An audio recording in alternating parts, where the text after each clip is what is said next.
Very good, very good, খুব ভালো লাগছে, খুব ভালো লাগছে। এবং আপনাদের উদ্দেশ্যে বলছি, তিনি যখন আসবেন আমি যেমন ভাবে আপনাদের বলবো, আমি এরপরেও 3-4 বার রিহার্সাল করাবো আপনাদের।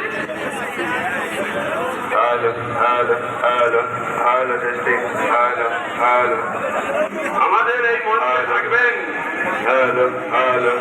পরিবর্তন সংকল্প যাত্রা, সংকল্প যে সভা, সেই সভাতে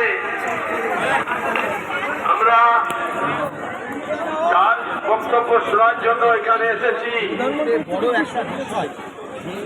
এই নদিয়ার পুণ্যভূমিতে, শ্রী চৈতন্য দেবের পুণ্যভূমিতে, রায়েরপুর নেতাজি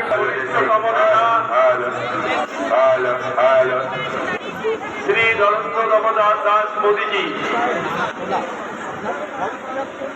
মঞ্চে থাকবেন। আমাদের প্রিয় রাজ্য সভাপতি, লড়াকু নেতা, অত্যন্ত